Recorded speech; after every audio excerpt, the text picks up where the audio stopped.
नमस्कार मित्रांनो, सर्वांना हॅपी दिवाळी।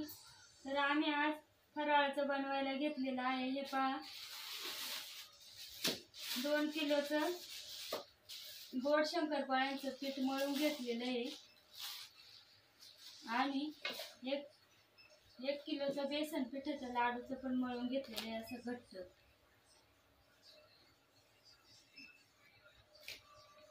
गोड शंकरपाळ्यांना तुपाचं मोहन घातलेलं आहे आणि रव्याचे लाडू पण आज आम्ही बनवले।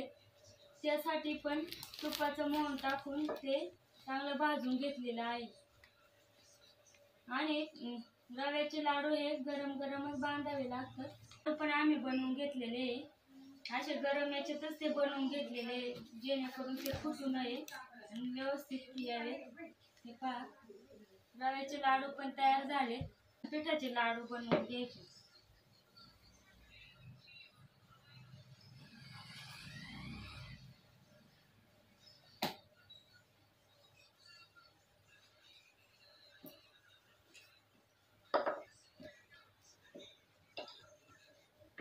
आम्ही दामटीचे लाडू बनवतो।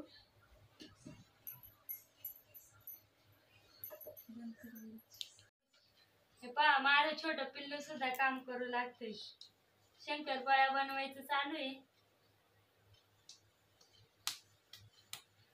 गोड शंकरपाळ्या बनवतोय आम्ही आता।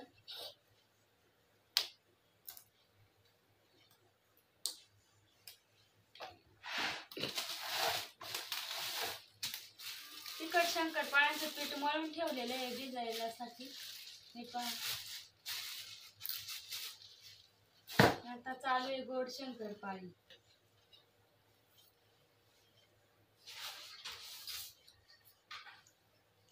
डाळीच्या लाडूंचं पण भिजत ठेवलेलं आहे। आता फक्त बांधायचे। पाक त्याच्यात टाकून ठेवलेला आहे, आता फक्त लाडू बांधायचे। तर मग आता घेतो शंकरपाळी करून।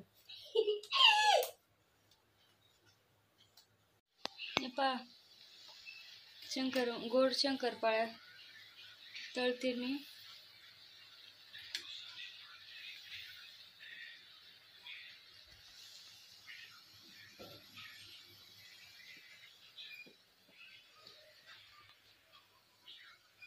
टप्प्यात तळून ठेवल्यात शंकरपाळ्या।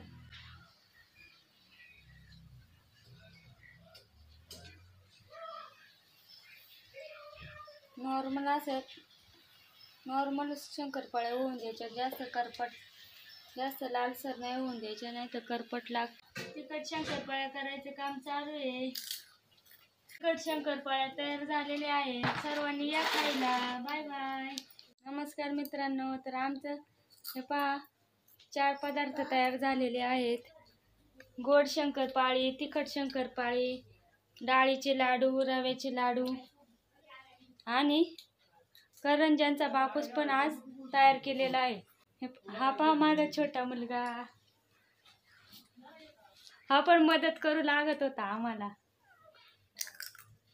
या सर्वांनी दिवाळीला। Bye bye. Bye bye.